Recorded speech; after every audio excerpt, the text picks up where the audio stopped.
Welcome to this month's CCI video update highlighting the great work of schools and school counselors who have been engaged and empowered by Lilly Endowment's comprehensive counseling initiative. We're very happy to have today's guest with us. Dr. Mandy Savitz-Romer is the lead researcher working with us to do a summative review on the CCI process and results. Mandy, thank you for being with us today. Thank you, Amy. I'm glad to be here. To begin with, can you tell our listeners a little bit about what you do and how you came to be involved with this project?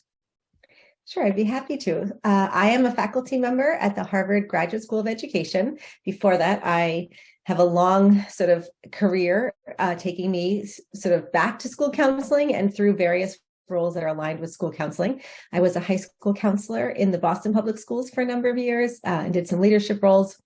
In my current role, I train future school counselors, future school social workers, and write about and do research related to school counseling. And that means sometimes I'm writing about college and career readiness specifically, and other times more I'm kind of looking at how schools structure their school counseling supports. And so I write about it, and I became involved in this project through a connection to the work that the Lilly Endowment was doing. I wrote about their investment in CCI in one of my books, highlighting just the remarkable investment in school counseling that was being made in Indiana, and excited by that. Excellent, excellent. I bet your years in Boston public schools, you could tell lots of stories about that too, couldn't you? It's very much still a part of who I am. I'm a school counselor at heart. I just do it now in a different way and from Harvard. Excellent. Excellent. Thank you. You've been at this for more than a year and also conducting some national research. Is that right? Indeed. Is there anything different about the results you're seeing related to the CCI grant in Indiana compared to national school counseling research? You know, nationally, the empirical research on counseling tells us that school counselors, though very much driven by a desire to support students and support educational opportunity and justice, really struggle to carry out their roles because there's a lack of role clarity. The working conditions stymie their work, whether it's high caseloads, a focus on non-counseling work, or even just people not understanding what they should and could be doing. And that research is pretty consistent. There are variations. We see differences by student population. We see differences based on the kinds of schools across the country.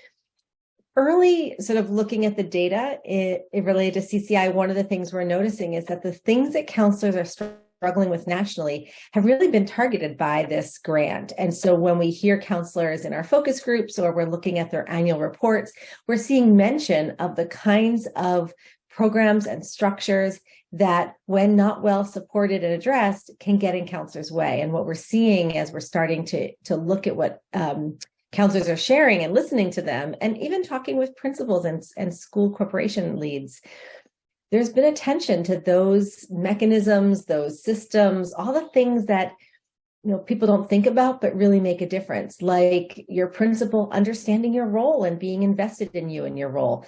That is hard to sort of quantify, but when it's there, every counselor knows it. And where you see a high functioning counselor, you will see a principal who believes in them and lets them really do their job.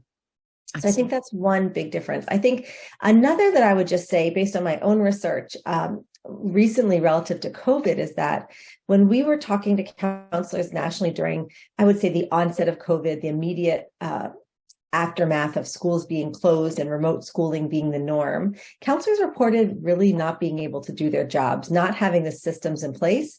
And what we are starting to see in the data as we're going through it is mention of counselors feeling like the CCI investment set them up for such an interruption in their work because teachers were already on board with some of the social emotional wellness curriculum. The teachers had already begun to adopt some, I wouldn't say counseling, but some developmental attention in their work. And so I think that's an important difference to name, because that really sets Indiana apart. That's awesome. So they just felt like they had some valid supports already in place before we all fell apart, right? Yes, indeed. What appears to have worked well in schools' implementation of the CCI initiative? While we're not finished collecting the data, we are beginning to see counselors reporting that it's the establishment of curriculum and lessons that they're taking into classrooms, that's really made a difference because now they just have a better handle on more students. They've been able to put more time into the tier 1 programming, like advisories and other kinds of curriculum that enable them to connect with more students and also help other members of the school community understand and be a part of counselors' work. Another theme that we're noticing is just the professional development that counselors themselves are doing for teachers and how that's just changing the overall culture in schools. And again, something that's really hard to pinpoint or quantify, but when it's there, you know it. And I think we're starting to see what's worked well in the implementation is the ability to change the culture in those schools.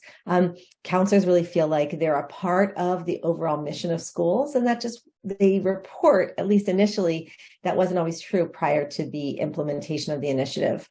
There's lots of talk about the model using the National School Counselor model or even other models in the sense that it provides an organizer for their work. So it's like they were doing lots of things before. It wasn't like these folks were just waiting around and not doing anything, but the investment and the implementation of CCI has enabled them to put the pieces together in a way where the sum is kind of greater than its parts. Yeah. And that's made a big difference. Yeah, absolutely. So we've moved away from the random acts of guidance that we've talked about. It does seem that way. And that's a great thing for kids. It sure is. It sure is.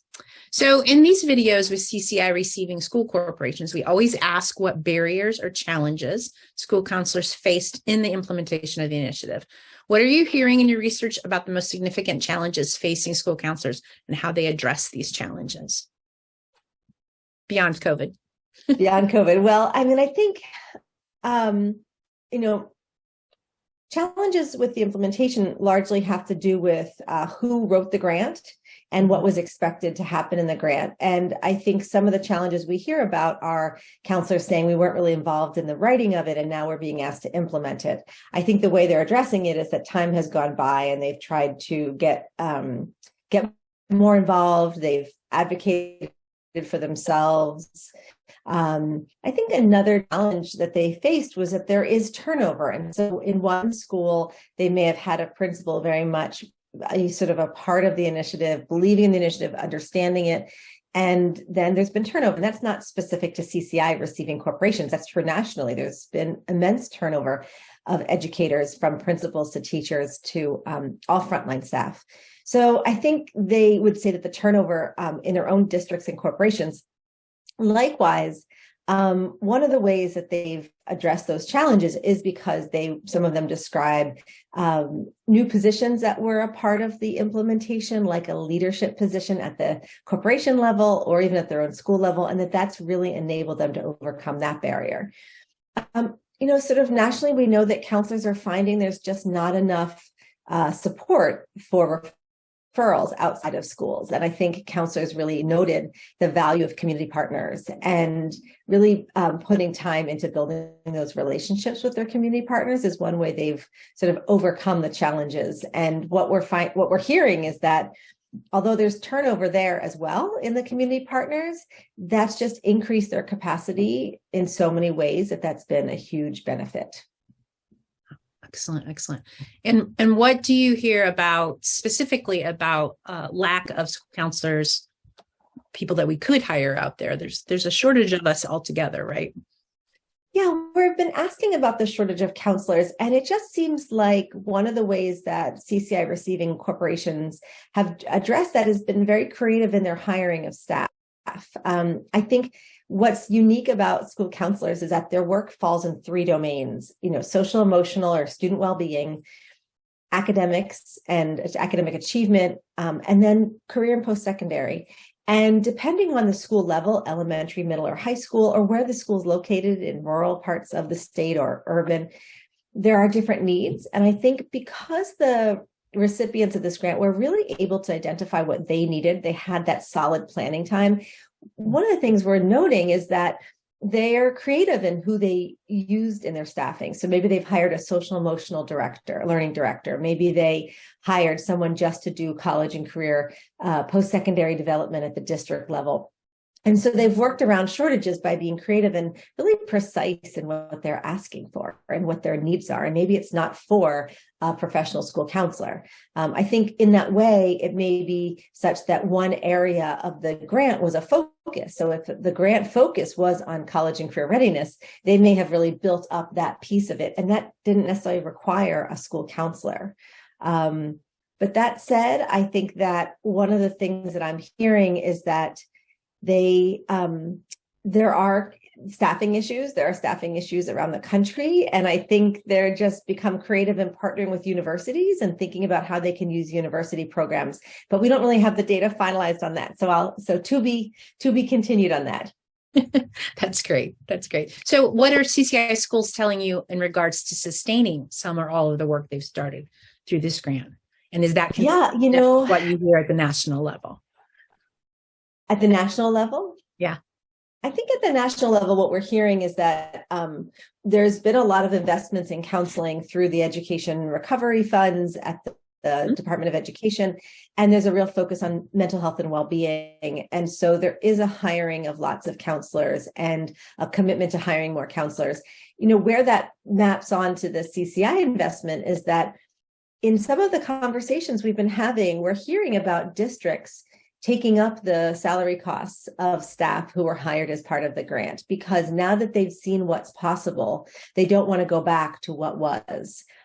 Certainly, there's still worries about whether or not that can be sustained over time. But I think anytime you see a private investment lead to a public investment, that is a private group like the Lilly Endowment investing in something only to prompt a school district or a corporation to then invest in it, that is a win. And we've seen that nationally with things like arts education, and we've seen that with math, coaching, and literacy. That outside funding has really driven, in some ways, districts to want to take something on. And I think that's a real powerful role of philanthropy. We haven't seen it nationally with regard to counseling, only in Indiana with the Lilly Endowment and CCI. Well, that makes us proud. Mm-hmm. Yeah.